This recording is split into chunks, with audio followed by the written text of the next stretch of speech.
Good morning student, welcome back to the e classes. अब लास्ट हमने हिंदी की क्लास में निबंध लेखन किया था। 2 निबंध हम कर चुके हैं जो यूटी 3 के लिए है। आज हम फिर से एक निबंध लेखन करने वाले हैं जिसका नाम है तिरंगा। तिरंगा यानी कि झंडा, जो कि हर देश का प्रतीक होता है, अपना अलग अलग झंडा। तो हमारा जो फ्लैग है वो आप सब ने देखा ही होगा। हम 15 अगस्त और 26 जनवरी के दिन इसको लहराते हैं। तो इसमें अब 3 कलर्स होते हैं, बीच में एक अशोक चक्र होता है, लेकिन वो किस बात के प्रतीक हैं, क्यों हम इसको लहराते हैं, आदि सब बातें आज हम जानेंगे इस निबंध लेखन में। तो अब देखते जाते हैं। ऐसे प्रत्येक देश का अपना राष्ट्रीय ध्वज होता है जो उस देश के गौरव और सम्मान का प्रतीक होता है। यानी कि हर एक कंट्री, सिर्फ अपना इंडिया का ही नहीं, हर एक कंट्री सबके अलग अलग होते हैं क्या, राष्ट्र ध्वज। अब जैसे हमारा है उसमें 3 कलर है, ट्राई कलर है, ग्रीन, वाइट एंड ऑरेंज। ठीक है, सबसे पहले ऑरेंज आता है, फिर वाइट आता है, फिर ग्रीन आता है। तो वैसे बाकी के जो कंट्रीज़ हैं वहाँ के अलग अलग कलर के अलग अलग फ्लैग हैं, सबका अपना अपना है। ऐसा नहीं है कि एक ही है जो पूरे वर्ल्ड में है, नहीं, सबके अलग अलग होते हैं। और वो जो फ्लैग हैं वो सबकी पूरी कंट्री, मतलब जिस पूरे देश का क्या होता है, गौरव और सम्मान होता है। जैसे हमारा भारत का है तो वो है हमारे भारत का सम्मान और गौरव का प्रतीक है। हमारा राष्ट्रीय ध्वज तिरंगा है, जो देश की स्वतंत्रता के बाद हमारे राष्ट्रीय भवनों पर फहरा रहा है। यानी कि जो हमारा राष्ट्रीय ध्वज है वो तिरंगा है, 3 रंगों से बना हुआ है, इसीलिए उसे तिरंगा कहा जाता है। जो देश की स्वतंत्रता के बाद हमारे राष्ट्रीय भवनों पर, यानी कि पहले हम अंग्रेज़ों के गुलाम थे, तो उनसे जब आज़ादी मिली हमें, तब उसके बाद हमारी स्वतंत्रता के प्रतीक के रूप में इसे जो है हमारे राष्ट्रीय भवन, यानी कि जो है संसद भवन आदि जो है वहाँ पे फहरा रहा है। यानी कि वहाँ पे उसको अभी लहराया गया है, वहाँ पे वो नज़र आता है। ये और इस बात का प्रतीक है कि अब हम स्वतंत्र हैं, हम किसी के गुलाम नहीं हैं।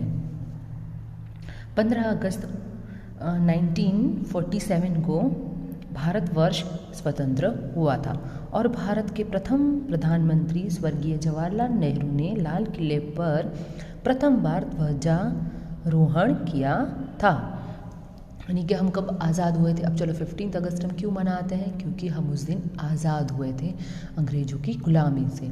और 26 जनवरी हम इसलिए मनाते हैं क्योंकि उस दिन हमारा गणतंत्र, यानी कि जो रूल्स और रेगुलेशंस अभी हम फॉलो कर रहे हैं, उसकी रचना उस दिन हुई थी। उस दिन से वो अमल में आए थे, इसीलिए मनाते हैं। तो जब हम स्वतंत्र हुए अंग्रेज़ से, उसके बाद जो हमारे फर्स्ट पीएम बने थे, प्रधानमंत्री, चलो अभी कौन है, यस, नरेंद्र मोदी जी। और पर जो फर्स्ट थे वो कौन थे, पंडित जवाहरलाल नेहरू। उन्होंने क्या किया था, सबसे पहले जो लाल किला है वहाँ पर ध्वजारोहण, यानी कि जो है तिरंगा अपना लहराया था। तब से आज तक राष्ट्र की आन बान और शान का प्रतीक तिरंगा फहरा रहा है। यानी कि उस दिन से आज तक जो है हमारे देश की आन बान और शान, यानी कि जो रुतबा है, हमारी स्वतंत्रता का प्रतीक है, उस रूप में वो लहरा रहा है। हमारा राष्ट्रीय ध्वज केसरिया, श्वेत और हरे रंगों से बना है। यानी कि 3 रंगों का जो है मिश्रण वो है। अब सबसे पहले कौन सा आता है, ऑरेंज आता है, फिर बीच में वाइट है और लास्ट में ग्रीन है। और इसके मध्य में अशोक चक्र है, यानी कि इसके मध्य में एक राउंड सर्कल है जिसे क्या बोला जाता है, अशोक चक्र बोला जाता है। इस चक्र में 24 सलाखें हैं और इसका रंग गहरा नीला है, यानी कि नेवी ब्लू कलर का है। सलाखाएँ यानी कि जो लाइंस हैं वो कितनी है, 24 हैं। अशोक चक्र में कितनी लाइनें हैं, यस, 24 हैं। भारत सरकार ने सम्राट अशोक के इस चक्र को ग्रहण कर भारतीय प्राचीन गौरव की रक्षा की है।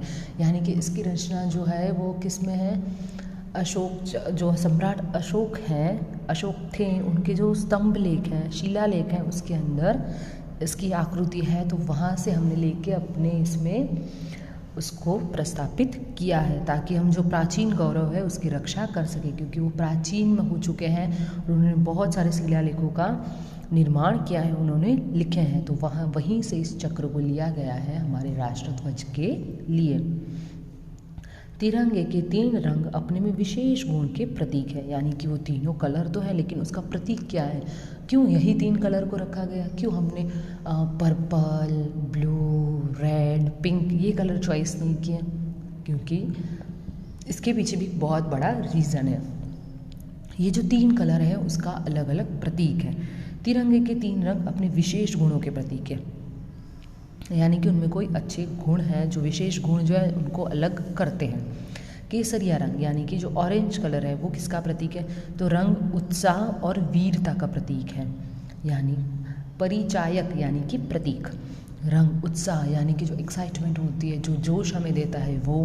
वीरता यानी कि हम शूरवीर है, बहादुर है, उसका प्रतीक है। इससे प्रेरणा लेकर देश के अगणित वीरों ने देश की स्वतंत्रता प्राप्ति हेतु अपने प्राणों की बाजी लगा दी थी। यानी कि उस ऑरेंज कलर से हम क्या है प्रभावित होकर बहुत सारे ऐसे लोग हैं जिन्होंने देश को आज़ाद करवाने की जो लड़त चल रही थी उसमें अपने प्राण गंवाए थे।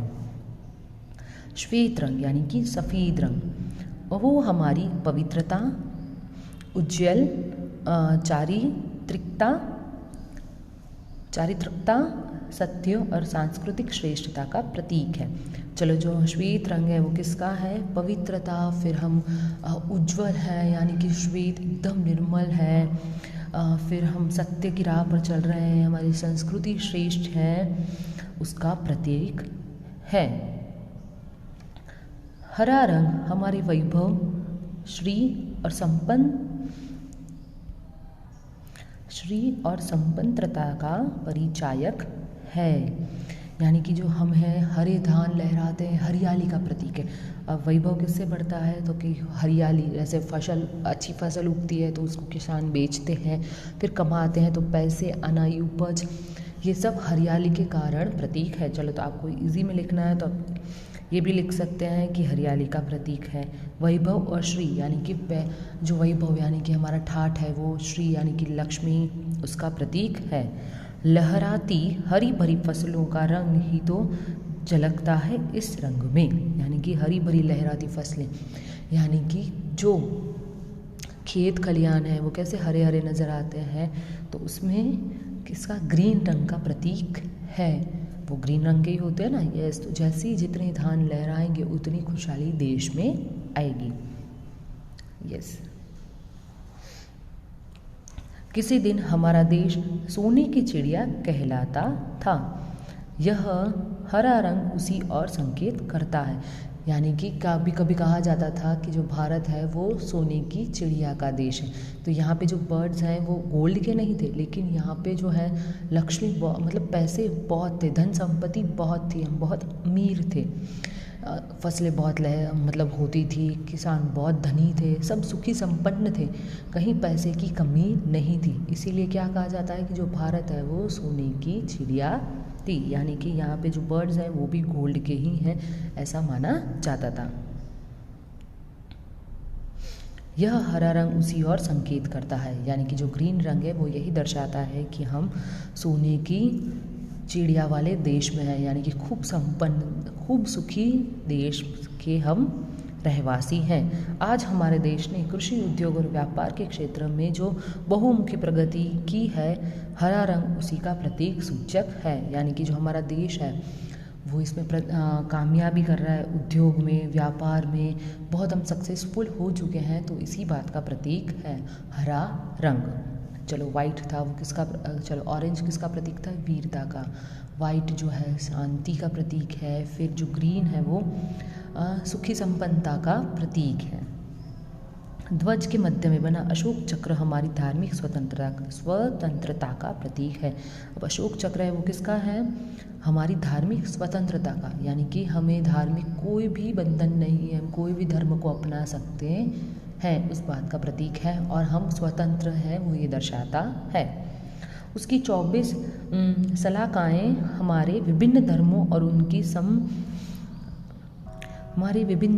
उनकी कि संवित संस्कृति एकता तथा सर्वधर्म संभावना का परिचायक है। यानी कि जो उसकी जो उसमें डैश बने हुए हैं, लाइनें बनी हुई, ये दर्शाती है कि हम किसी भी धर्म को अपना सकते हैं। सर्वधर्म है एक समान है, सर्वधर्म संभावना यानी कि सभी धर्म एक समान है, उस बात का प्रतीक है।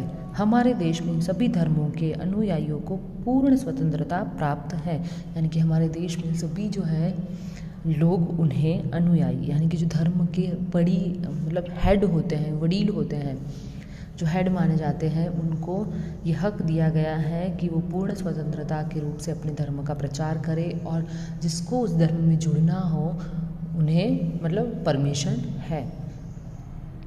सभी धर्म अपनी पूजा पद्धति अपनाने में स्वतंत्र हैं। यानी कि जिसको जिस हिसाब से पूजा करनी है वो उस हिसाब से कर सकते हैं। सभी धर्म अलग अलग दिखाई पड़ते हैं पर अनेकता में एकता ही हमारे राष्ट्र की वह विशेषता है जो विश्व में अन्यत्र दुर्लभ है।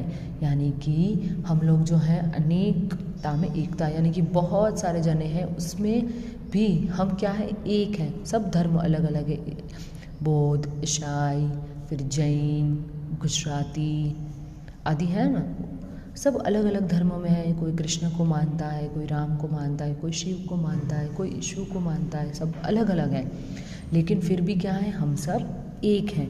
तो ये जो है हमारे देश की विशेषता है जो अन्य किसी जगह नज़र नहीं आती है।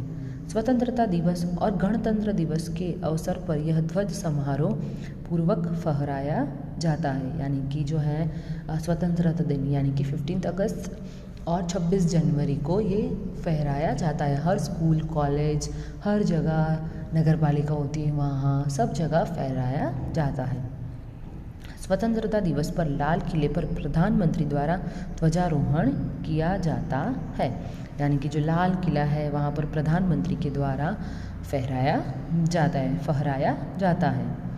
जिस तरह हर देश का झंडा उसकी आन बान और शान है होता है, उसी तरह हमारे देश का झंडा तिरंगा भी हमारी पहचान है।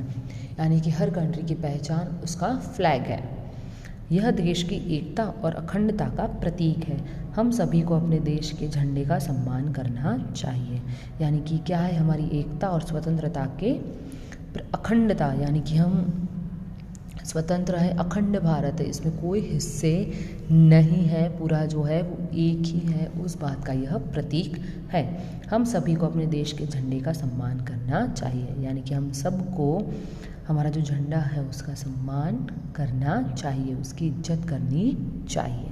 चलो, तो हमने देखा कि जो है 15 अगस्त और 26 जनवरी हम क्यों मनाते हैं और झंडा फहराया क्यों जाता है, उसके जो कलर हैं उनका क्या महत्व है, अशोक चक्र का क्या महत्व है आदि हमने समझा, और तिरंगा हमारे देश के लिए क्या मायने रखता है वो भी हमने समझा। चलो, तो ये जो ऐसे है उसको आपको अपनी नोटबुक में लिखना है, और आपको अगर ओन भी अपना कुछ बना के लिखना है, इसके साथ ऐड करना है, या आप पूरा अपना ओन लिखोगे तो भी कोई प्रॉब्लम नहीं है। ठीक है, चलो अब अच्छे से ऐसे कॉपी कर लेना। ठीक है, बाय बाय।